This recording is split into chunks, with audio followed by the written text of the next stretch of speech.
ನಮಸ್ಕಾರ. ನೀವು ನೋಡ್ತಾ ಇದ್ದೀರಾ ಸುದ್ದಿ ವಿಚಾರ. ನಾನು ನಿಮ್ಮ ಚೇತನ್.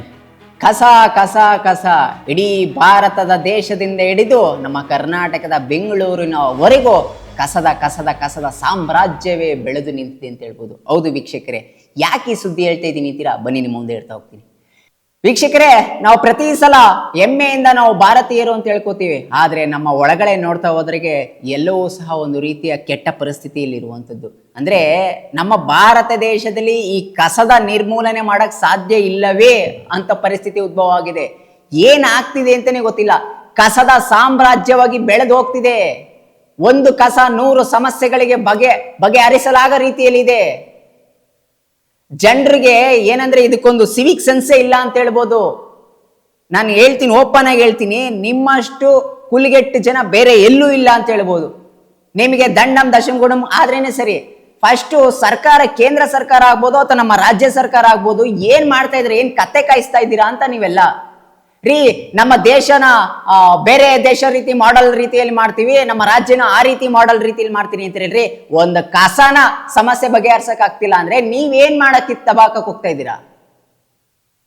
ಫಸ್ಟ್ ಜನರಿಗೆ ಒಂದು ಅವೇರ್ನೆಸ್ ಮೂಡಿಸಿ, ಇಲ್ಲ ದಂಡಂ ದಶಗುಣಂ ಹಾಕಿ. ಅವ್ರಿಗೆ ಯಾವೊಂದು ರಸ್ತೆ ಪಕ್ಕದಲ್ಲಿ ಕಸ ಹಾಕ್ತಾನೋ ಅವನು ಒಂದು ರೀತಿಯ ಫೈನ್ ಹಾಕ್ಸಿ, ಒಂದು ಶಿಸ್ತು ಕ್ರಮ ಜರುಗಿಸಿ, ಕಠಿಣ ಕ್ರಮ ಜರುಗಿಸಿ. ಅವಾಗ ಬರುತ್ತೆ, ಬುದ್ಧಿ ಬರುತ್ತೆ ಅವ್ರಿಗೆ. ಈಗಿರುವಂತ ಟೆಕ್ನಾಲಜಿ ಪ್ರಕಾರ ಎಲ್ಲೆಲ್ಲಿ ಕಸ ಹಾಕ್ತಾರೋ ಅದಕ್ಕೊಂದು ಸಮಿತಿ ರಚನೆ ಮಾಡಿ, ಎಲ್ಲಿ ಅದಕ್ಕೆ ಸ್ಥಳ ಹಾಕ್ತಾರೋ ಅದರಲ್ಲಿ ಒಂದು ಮಾರ್ಷಲ್ ನ ಬೀಟ್ ಹಾಕುವಂತ ಹಾಕಿ, ಜೊತೆಗೆ ಇನ್ನೊಂದೇನಿದ್ರು CC ಕ್ಯಾಮ್ರಾಗಳು ಬರುತ್ತೆ. ಈಗಿರುವಂತ ಟೆಕ್ನಾಲಜಿ, ಯಾರಾದ್ರೂ ಕಸ ಹಾಕ್ತಿದ್ರೆ ಅದೊಂದು ಸೈರನ್ ಬಡ್ಕೊಳ್ಳುವಂಥದ್ದು ಇರುತ್ತೆ. ಜೊತೆಗೆ ಏನ್ ಕಸ ಹಾಕ್ಬಿಟ್ಟು ಹೋಗ್ತಾರಲ್ಲ ಅವ್ರ ಫೋಟೋನು ಸಹ ಕ್ಯಾಪ್ಚರ್ ಆಗುತ್ತೆ.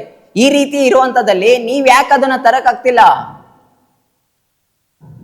ನಾವು ಬೆಂಗಳೂರಿನ ಅಥವಾ ನಮ್ಮ ರಾಜ್ಯವನ್ನು ಆ ರೀತಿ ಮಾಡ್ಬಿಡ್ತೀವಿ, ಈ ರೀತಿ ಮಾಡ್ಬಿಡ್ತೀವಿ ಅಂತ ಡಿಂಗ್ ಅಂತಾನೆ ಬಡ್ಕತೀರಾ. ನಿಮಗೆ ನಾಚಿಕೆ ಮಾನ ಮರ್ಯಾದೆ ಏನೂ ಇಲ್ಲ ಅಂತ ಹೇಳ್ತೀನಿ. ಫಸ್ಟು ನಮ್ಮ ರಾಜ್ಯದಲ್ಲಿ ಈ ಸಮಸ್ಯೆಗಳು, ಕಸದ ಸಮಸ್ಯೆ, ರಸ್ತೆ ಪಕ್ಕದಲ್ಲಿ ಈ ಮೂತ್ರ ವಿಸರ್ಜನೆ ಮಾಡೋದು, ಅಥವಾ ಇನ್ನೊಂದು ಬೀದಿ ಬದಿಯಲ್ಲಿ ಗಾಡಿ ಪಾರ್ಕಿಂಗ್ ಮಾಡ್ಬಿಟ್ಟು ಹೋಗೋದು, ಹಳೆ ಗಾಡಿನ ತಂದು ರಸ್ತೆಯಲ್ಲಿ ನಿಲ್ಸ್ಬಿಟ್ಟು ಹೋಗೋದು, ಈ ರೀತಿಯ ಸಮಸ್ಯೆಗಳ ಬಗ್ಗೆ ಒಂದು ರೀತಿಯ ಶಿಸ್ತು ಕ್ರಮ ಜರುಗಿಸಿ ಜನರಿಗೊಂದು ಅವೇರ್ನೆಸ್ ಮೂಡಿಸಿ. ಅವರು ಜನರು ಕೇಳಲ್ಲ, ದಂಡಂ ದಶಗುಣ ಮಾಡಿದ್ರೇನೆ. ದಯವಿಟ್ಟು ಕೇಂದ್ರ ಸರ್ಕಾರ ಆಗ್ಬೋದು, ರಾಜ್ಯ ಸರ್ಕಾರ ಆಗ್ಬೋದು, ಈ ರೀತಿಯ ಸಮಸ್ಯೆಗಳಿಗೆ ಒಂದು ಪರಿಹಾರ ಕಂಡುಕೊಳ್ಳಿ, ಏನ್ ಮಾಡಬೇಕು ಅಂತ. ಅವಾಗ ನಮ್ಮ ರಾಜ್ಯ ಸ್ವಚ್ಛತೆಯಿಂದ ಇರುತ್ತೆ. ಆಗಿನ ನಮ್ಮ ಮಹಾತ್ಮ ಗಾಂಧೀಜಿ ಸ್ವಚ್ಛ ಭಾರತ ಅಂತ ಇಟ್ಕೊಂಡು, ಈಗಿನ ನಮ್ಮ ಪ್ರಧಾನಿ ಮಂತ್ರಿಯವ್ರಿಗೂ ಸಹ ಸ್ವಚ್ಛ ಭಾರತ ಅನ್ಕೊಂಡೇ ಬಂದ್ರು. ಅದು ಸ್ವಚ್ಛ ಭಾರತನೂ ಆಗ್ಲಿಲ್ಲ, ಅದನ್ನು ನೋಡ್ಲೂ ಇಲ್ಲ. ಎಲ್ಲೂ ನೋಡಿದ್ರೆ, ಯಾವ ರಾಜ್ಯದಲ್ಲೂ ಹೋಗಿ, ನಮ್ಮ ಬೆಂಗಳೂರಾದ್ರೆ ತೊಳೆ, ಎಲ್ಲೂ ನೋಡಿದ್ರು ಕಸದ ತಾಂಡವಾಡುತ್ತೆ ರೀ. ನೀವು ನಂಬ್ತಿರೋ ಬಿಡ್ತಿರೋ, ಪ್ರತಿದಿನ ಪಾಪ ಪೌರ ಕಾರ್ಮಿಕರ ಸ್ಥಿತಿ ಹೆಂಗಿರುತ್ತೆ ಗೊತ್ತಿಲ್ರಿ. ನೀವು ಕಸ ಹಾಕ್ಬಿಟ್ಟು ಹೋಗ್ತೀರಾ, ಅದನ್ನ ಬೇರ್ಪಡಿಸೋದಕ್ಕೆ ಪಾಪ ಅವ್ರ ಕೈ ಕಿತ್ತು ಕೆರೆ ಹಿಡ್ದೋಗ್ಬಿಟ್ಟಿರುತ್ತೆ. ಆ ರೀತಿಯ ನೀವು ಒಂದು ರೀತಿಲಿ ಕಸ ಹಾಕ್ತೀರಾ. ಮನೇಲಿರೋ ಹಸಿ ಕಸ, ಒಣ ಕಸ, ಅವನ್ನೆಲ್ಲ ಸ್ಯಾನಿಟರಿ ಕಸ ಡಿವೈಡ್ ಮಾಡಿ ಅಂತ ಇರುತ್ತೆ. ನೀವು ಹಂಗಲ್ಲ, ಎಲ್ಲ ಒಟ್ಟಿಗೆ ಸೇರ್ಸಾಕ್ತೀರಾ, ಅವನ್ನ ಅವ್ರು ಡಿವೈಡ್ ಮಾಡಬೇಕು. ಇನ್ನೊಂದೇನು ಅಂದ್ರೆ, ಬಹುಮುಖ್ಯವಾಗಿ ನಿಮ್ಮಲ್ಲಿರುವಂಥ ಬೇರೆ ಬೇರೆ ರೀತಿಯ ವಸ್ತುಗಳನ್ನೆಲ್ಲ ಹಾಕಿ ಬಿಸಾಕಿರ್ತೀರಾ, ಅವನ್ನೆಲ್ಲ ಪಾಪ ಅವರು ಡಿವೈಡ್ ಮಾಡಬೇಕು.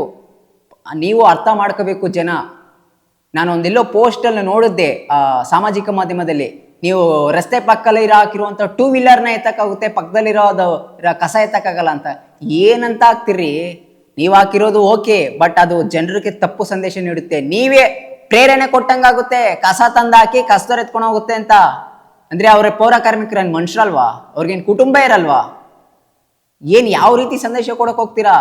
ಅವನು ವೆಹಿಕಲ್ ತಂದಾಕವನೆ ಅಂದ್ರೆ ಅವನಿಗೆ ದಂಡ ಬೀಳುತ್ತೆ, ಅದನ್ನ ತಗೊಂಡೋಗ್ತಾರೆ ಪೊಲೀಸರು. ಅವಾಗ ಅವನು ದಂಡ ಕಟ್ಟಿ ಬಿಡಿಸ್ಕೊಂಡ್ಬರ್ತಾನೆ. ಕಸ ತಂದಾಕ್ಬಿಟ್ಟು ಹೋದ್ರೆ ಯಾರು ನೋಡ್ಕೊಂಡು ಕೂತ್ಕೊಂಡಿರ್ತಾರೆ? ಹೌದು, ಆ ಜಾಗದಲ್ಲಿ ರಸ್ತೆ ಪಕ್ಕದಲ್ಲಿ ಕಸ ಹಾಕ್ಬಿಟ್ಟು ಹೋಗಿ ಅಂತ ಪ್ರೇರಣೆ ಕೊಡ್ತೀರ? ಹಂಗಾದ್ರೆ ಅಷ್ಟು ತಿಳ್ಕೊಳ್ಳಿ, ಯಾವ ರೀತಿ ಏನು ಜನರಿಗೆ ಯಾವ ರೀತಿ ಸಂದೇಶ ಕೊಡ್ತೀರಾ. ನೀವೇ ಯಾವ ಜನರಿಗೆ ತಪ್ಪು ದಾರಿ ಎಳೆಯುವಂಥ ಸ್ಥಿತಿ ತರ್ತಿದ್ದೀರಾ ಅಂತ ಹೇಳ್ಬೋದು. ಒಟ್ಟಿನಲ್ಲಿ ಸರ್ಕಾರ ಎದುರು ಎಚ್ಚೆತ್ಕೊಂಡು ಈ ಕಸದ ಸಮಸ್ಯೆಯನ್ನು ಸಂಪೂರ್ಣವಾಗಿ ನಿರ್ಮೂಲನೆ ಮಾಡುವಂಥ ತರಬೇಕನ್ನೋದೇ ನಮ್ಮ ಸುದ್ದಿ ವಿಚಾರದ ಪ್ರಮುಖ ಸುದ್ದಿಗೆ ಇರುವಂಥದ್ದು. ಸುದ್ದಿ ನಮ್ಮದು, ವಿಚಾರ ನಿಮ್ಮದು. ನಮಸ್ಕಾರ.